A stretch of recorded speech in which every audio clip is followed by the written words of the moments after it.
Welcome, Internet Nomad. This is something quite different. A game tale on a book. This is Steph's story. Now I see many people confusing this book with the Wavelengths episode of True Colors, since on the main menu, Wavelengths is also called Steph's story.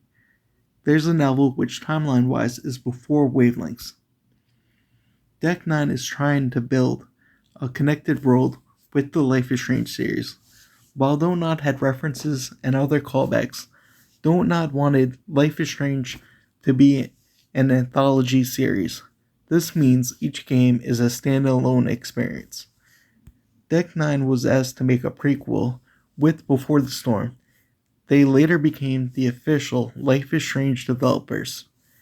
Deck 9 is going through a rough patch in development during the time of writing this. Hopefully that gets settled.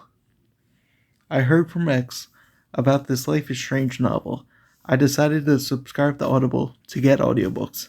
I patiently waited having this book on my wish list for months. Finally the book dropped and I saved one credit to get it. The whole story is narrated by Katie Bentz, the voice actress for Steph.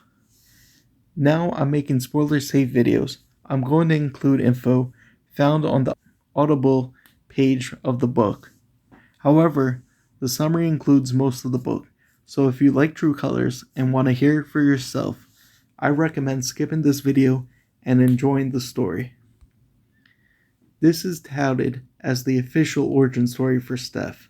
It goes over her past, which was touched on with Wavelengths and True Colors.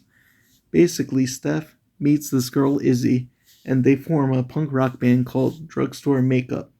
Steph plays the drums, while Izzy plays the guitar and sings. They date, Drugstore Makeup performs in Battle of the Bands. Afterwards, they go on tour. Problems arise, and the two come to a crossroads. So here's where I'm putting the spoiler section. If you haven't played the games or read the book, you could click off, unless you don't mind spoilers. I decided to discuss this book during Pride Month, not just because they're lesbians. Izzy reveals she's trans. There's a very cute moment where Izzy asks Steph, "What kind of lesbian are you?" She replies, "I don't know, the kind that likes girls." And then Steph asks Izzy, "What type of lesbian is she?" This is where she reveals she's trans. I really like that moment. Steph accepts Izzy's identity. Gabe ends up being the reason Steph and Izzy show up to Haven Springs. Gabe lies and says she has a lot of fans in Haven Springs. Steph realizes it's on the way to a different concert. The two perform to a near-empty bar.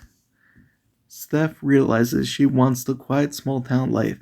Izzy and Steph break up. The storm also plays a big part in the story. Steph tries to explain to Izzy about it multiple times. Apparently, the storm is what Deck 9 is choosing to be the canon timeline. I don't know how I feel. The problem with books is you have to pick an ending. They could have wrote around it, but the storm plays a big part of the story. A really good scene is where Izzy takes Steph to the shore and Steph flips out. Steph lost her mother in the storm. I really like Gabe's part the most. After playing True Colors, the one thing I wanted more of was Gabe. He is one of my favorite characters in True Colors. A second Life is Strange novel is coming out. It might be released before this video airs. I'm going to listen to that one too. I don't know when I will make a video on it. That's my own game tale of Steph's story.